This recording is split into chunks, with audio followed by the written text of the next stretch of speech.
All right, folks, Yishai Fleischer here, broadcasting from Judea. I don't know if you know, but I work for the Jewish community of Hebron. Hebron is the capital of Judea. Hebron is a city 1 hour south of Jerusalem. Hebron is an ancient city with 4,500 years of human habitation and 3,800 years of Jewish habitation. Abraham made a purchase there 3,800 years ago to bury his beloved wife Sarah. And after that, it became the tomb of the patriarchs and matriarchs. Abraham and Sarah, Isaac, Rebekah, Jacob, and Leah are all buried there. Recently, the Jewish community of Hebron has made more inroads towards getting our roots back because we were evicted in 1929 by a jihadist riot, and now we are resettling our land, our ancestral homeland. Recently, we've purchased 5 Arab houses and moved Jewish families into there. That's by our sister organization called Harchivi. They're doing a great job. And that has brought a lot of media attention to Hebron, along with the fact that the security cabinet has made decisions as well that make it easier for Jews to purchase land in Hebron and have more control of our holy places. And so there is international media from all over the world turning to us and turning to me. Here is my interview with Veronica Fernandes from Italian television at the foot of the patriarchs and matriarchs about the future of Hebron, about the Jewish presence in Judea and Samaria, about our interest in rolling back the two-state solution. All that I discuss with Veronica Fernandes of Italian TV. Check this out. So let's start from this, the value of Hebron, both from this perspective and also in a strategic perspective. Well, identity is strategic, okay? Because if you don't have a claim, a historical claim, a biblical claim, an indigenous claim, then that undermines your strategic stance in a place. If you're a foreigner, an occupier, like our enemies want to claim, that undermines your grip, your legitimacy. So legitimacy is a strategic battle today. Okay, so therefore, our historical claim is an absolutely strategic and important claim. Our historical narrative, the continuity from 3,800 years ago to today. You saw how Tucker Carlson recently challenged who's a Jew, why do they have rights to this land, are they the same people? So you see, people like him are trying to undermine, they won't be successful, but they'll try to undermine our historical continuity and our peoplehood. This amazing building behind me, which is the Shrine of Genesis. This is the tomb of the forefathers and mothers of our peoplehood. And the fact that we're back here solidifies our connection to this land and that purchase that you mentioned. So it makes it all organic, all one, as opposed to the claim of our enemies that we're somehow occupiers and foreigners. Okay, so that's one. 2 is that Hebron is the ancient capital of this region, Judea, south of Jerusalem. It's in the mountains, and it has a controlling element to it. So when there's Jews here, and we're strong, and we have an army presence here, and a Jewish community presence here, and the state of Israel's here, and we have an economic matrix and a spiritual matrix, that, of course, solidifies our hold on the land here. And if you think of the future, Israel just approved like different kinds of laws. One is about property registration that changed the landscape since '67. One changes all the rules about purchasing property. For your community, is this an important change? What does it mean? What do you foresee, especially for Hebron, but also for the whole area? You know, Veronica, I can answer you specifically, but I want to first answer you a little bit more generally. In the 90s, our government was afraid of this region and thought that Israel couldn't govern it. And it created this Palestinian Authority, a really terrorist and corrupt regime, to govern the Arab peoples here. It was a very bad idea.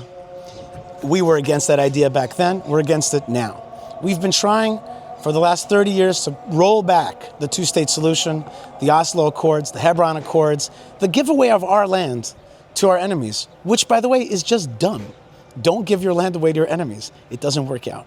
So what you're talking about, these new laws that try to roll back some of the agreements that happened in the Y Accords and the Hebron Accords and the Oslo Accords is exactly that. It's an erosion, a walking back of the two-state solution of the Oslo Accords. We're trying to be sovereign here in Judea and Samaria and take responsibility for all the peoples that live here, including the Arabs that live here, obviously. So that's what these laws are about. These laws are about making purchasing easier, seeing who actually owns the land, seeing where Jewish properties were from before 1929, before we were evicted from here by a jihadist riot. So the whole process is to erode. Maybe the state of Israel can't yet proclaim, for some reason, cannot proclaim that we are doing away with the Oslo Accords, but this is the erosion of the Oslo Accords towards annexation. That's not really the right word. It's really sovereignty in our ancestral homeland. If you think of You see how not nuanced. I give you the big picture here. A lot of people want to give you all kinds of words about this that kind of don't say the full truth, and that's the full truth. Full truth is we're against the Oslo Accords. We want to do away with it. We want to be sovereign here, and we want to govern the various peoples, Muslims, Christians, others that live here, and give them upward mobility and decency for non-jihadists, people who don't hate Israel, people who want to be loyal to the state of Israel, want to be governed by the Jewish state of Israel, and want to live here in peace. Those who don't will have to find their home somewhere else. Let's focus a little bit on Hebron and the new laws, because with all these laws that made it easy to buy properties, who do you foresee moving here? Other people from Israel, people from the Jewish diaspora, who do you foresee coming here? All kinds of Jews. The diaspora is in the process of emptying out. We're bringing the diaspora home. We're in the process of the ingathering. When I was a kid, there were 3 million Jews here in the land of Israel. Today, there are 7 in my lifetime. And so I can't really make a distinction between those two things because diaspora Jews become Israeli Jews. And when they move here, they are Israeli Jews. And we're in that process of the ingathering. And so Israelis predominantly will move here. And Jews from the diaspora, they will become Israelis. We have an ingathering happening as the Bible promised us in many, just this morning I was reading the book of Jeremiah and saw the verses that God says, I'm going to make this city, Jerusalem, alive again. I'm going to bring people back. There'll be a united kingdom. There'll be one way to serve God. Everybody will know me. And God promised the ingathering. We're doing that. And we're doing that through actual measures on the ground, not just spiritual measures, but actual measures to make that dream come to fruition. Things like you're talking about, making it easier to purchase land here, or giving rights to govern here, this tomb of the patriarchs and matriarchs, or allowing more building here in Judea and Samaria. Those are the measures. Now there's a new community that has just started. It's called the Neighborhood of Heroes. Well, it's not a neighborhood that just started.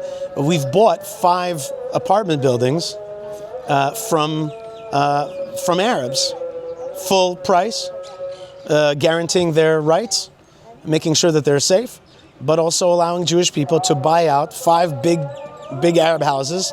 We're going to be putting 15 families there with the help of God. And how important are these starting communities? You just bought the houses, now it's going to be easier. Is it the first step? It's going to be more of communities like this with the new law? What do you picture? Veronica, you're making me laugh. It's like, it's like you see a grown-up person. It started up as a baby, right? Somebody had to raise the baby, change the diapers, feed the baby, it grows up, and becomes a full-fledged adult. So too, these communities start small. We're buying houses. We're moving in. More Arabs sell. More normalization. By the way, some Arabs will not sell, and they'll live amongst us. Those who want to live in peace amongst the Jewish people in the Jewish state of Israel. No problem. So what's the question? It starts small and it becomes big. That's how all new communities begin. Just another thing, do you see a parallel of the situation now and Gaza back in 2005? If you think of a strategic point of view, I mean, you were a correspondent back then when there was the eviction of Gush Katif, and what do you see a parallel from that situation there, an increase in the presence here in 2026? I really appreciate that question. And you're right, I was a correspondent back there in 2005. I was also an activist trying to block the disengagement, trying to stop the eviction of Jews from the Gaza Strip. And we foresaw that if Jews would be evicted from there, that place would become a haven for terror. and would become a jihadist base. And it turned out just like that. They built tunnels in that land. They armed themselves with rockets and prepared a whole war scenario against us. And we said, don't kick the Jews out. Instead, govern here. Make this land fertile and alive and beautiful. Build Israel. Don't shrink Israel.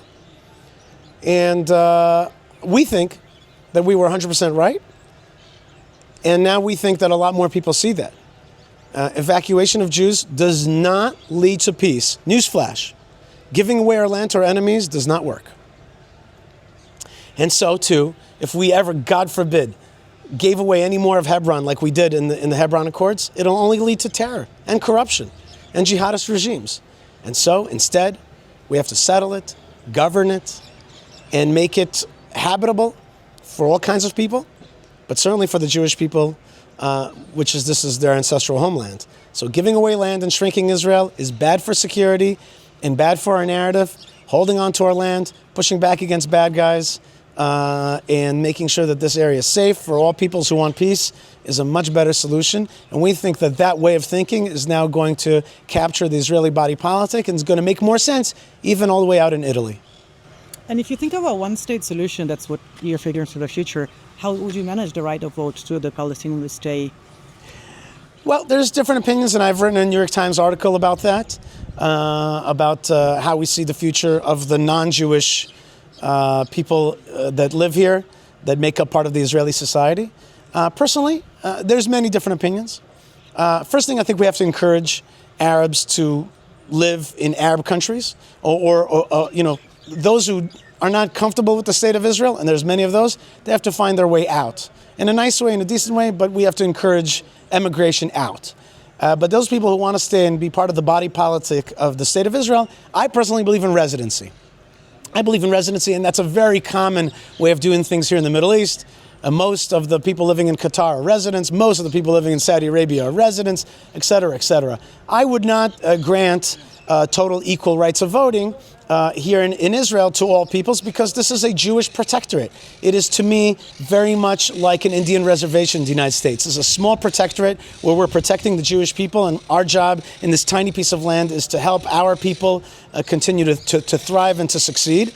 But also minorities should thrive and succeed, but they should probably not direct the political direction of the state of Israel. That doesn't mean that they won't have personal rights. They should have personal rights and property rights and freedoms of speech, et cetera, but their representation in governing the Jewish state of Israel should be more limited. If Arabs want full representation, well, they have many Arab countries to choose from, not that they have such great representation there. Another example of something that can happen, for example, is here Judea and Samaria Arabs would become residents of the state of Israel, but citizens of Jordan, which is really essentially a Palestinian state. So in that way, you get, both. They can have not that citizenship in Jordan means anything too much, but okay, let's say citizenship in Jordan and residency here in the land of Israel. Bottom line is, we have to protect the Jewish state of Israel. We can't let all kinds of elements try to use either our democracy or our weakness to undermine the security and the national identity of the Jewish state of Israel. All right, folks, Yishai Fleischer, thank you so much for joining me in our fight for Jewish rights in Judea and Samaria, in our effort to weaken and destroy the idea of the two-state solution, which seeks to destroy us. So let's get it first, right? Let's undermine that thing that seeks to undermine Israel. We are back in Judea, and we're here to stay. Bezrat Hashem. That's God's plan. That's his dream. He is in gathering us. He is building the ruins. I want to remind you that you are a fighter for Israel, and therefore join me in the fight for Israel at fightforisrael.org. Please support our renovation, restoration, beautification, strengthening of the land of Israel, strengthening the Israeli farmer, strengthening the Israeli narrative, strengthening God's Torah throughout the world. Fightforisrael.org. Also, you can support the show and our team by going to buymeacoffee.com/Yishai, buymeacoffee.com/Yishai. God bless you, folks, wherever you are. Stay tuned, stay strong, stay connected, stay blessed, and be part of the story wherever you are. Lots of love, lots of blessings from the land of blessings, and shalom.